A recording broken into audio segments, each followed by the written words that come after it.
இல்லை அவர் not only for doctor. நீங்கள் எந்த விஷயமாக நாங்கள் வந்து ஒரு முன்னெடுப்பு எடுத்து அதில் சக்ஸஸ்ஃபுல்லாக ஒட்டுமொத்த தமிழ்நாடும் பாராட்டும் பொழுது அது ஸ்கூல் சார்ந்து வந்தால் உடனே ஸ்கூல் சார்ந்து ஒரு ரிப்போர்ட் எடுத்து போட இந்த ரிப்போர்ட் என்ன தெரியுமா சொல்லுது என்று அவர் சொல்லுவார்.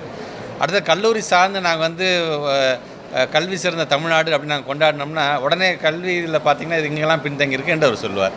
இப்போ ரிசர்ச் சார்ந்து நம்ம ஏதாச்சும் ஒரு நம்மளுடைய மாணவ செல்வங்கள் வந்து அதில் மிகப்பெரிய லெவலில் சாதிக்கிறாங்க அப்படின்னா உடனே அது சார்ந்து சொல்லுவார். ஸோ அட் த மேக்ஸிமோட கூற்று என்ன அப்படின்னா ஒட்டுமொத்த எஜுகேஷன்லேயே வந்து நம்ம பின்தங்கிட்டோம் அப்படிங்கிறத அவர் சொல்லிக்கிட்டே இருக்கோம். ஆனால் நாங்கள் பின்தங்கலை, நாங்கள் முன்னேறி சென்று கொண்டிருக்கின்றோம் என்பது வந்து பல விதத்திலையும் நாங்கள் வந்து ஒரு ப்ரூவன் டேட்டாவோடு நாங்கள் அதை சொல்லிகிட்டு இருக்கோம். நாங்கள் அதனால தான் ஒரு பத்திரிகைக்கு நான் பேட்டி அளிக்கும்போது நான் சொன்னேன்னா அந்த மாதிரி அவர் சொன்னார்னா கண்டிப்பாக வந்து இது மாதிரியான வைவால் அவர் கண்டிப்பாக கலந்து கொண்டு அவரும் ஒரு கேள்வி கிடையாது. ஓப்பன் ஃபார்ம் தான் இந்த வைவாங்கிறது. It's open to all, any one can question me.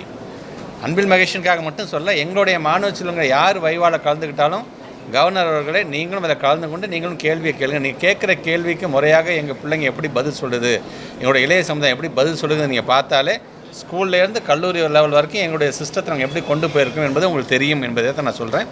பொத்தாம் பொதுவாக சொல்வதை தவிர்த்து விட்டு ஸ்பெசிஃபிக்காக ஏதாச்சும் நீங்கள் சொன்னீங்க அப்படின்னு சொன்னால் அதையும் திருத்திக் கொள்வதற்கு நாங்கள் தயாராக இருக்கிறோம் தான் நான் சொல்லியிருக்கேன். தவிர பிளைண்டே அதையும் மறக்கக்கூடிய அளவிற்கான ஒரு திராவிட மாடலை நாங்கள் நடத்தவில்லை என்பதை நான் தெரிவிச்சுக்கிறேன்.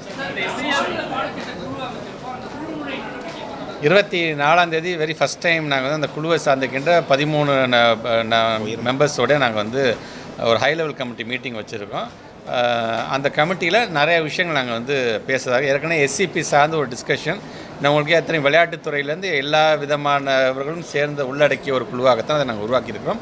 உள்ளபடியே ரொம்ப ஒரு இன்ட்ரெஸ்டிங்காக இருக்கும். ஏன்னா இந்த குழுக்கள் மூலமாக வரக்கூடியது அடுத்த ஆண்டுக்கான கரிக்குலமில் புதுமையை புகுத்தக்கூடியதாக அது அமைந்திட வேண்டும் என்ற விதத்தில் தான் அதை நாங்கள் வந்து நடத்த வைக்கிறோம். இந்த குழுவை சார்ந்த ரிப்போர்ட்ஸு சார்ந்த டிஸ்கஷனை முடியும் பொழுது மோஸ்ட்லி நெக்ஸ்ட்டு கல்வியாண்டுலேருந்து அதை கொண்டு வரதுக்கான அந்த பணியெல்லாம் ஸ்பீடாக பண்ணணும் நாங்கள் பார்க்குறோம். பட் அதுக்கு அடுத்த கல்வியாண்டுலேருந்து கொண்டு வரேன். இப்போ புதுசாக இப்போ நடுப்புற போய் நம்ம உள்ளே அதை நுழைக்க முடியாது. அடுத்த கல்வியாண்டில் கொண்டு வர வேணுங்கிற எண்ணத்தில் தான் இந்த குழு கூட இருக்கின்றது.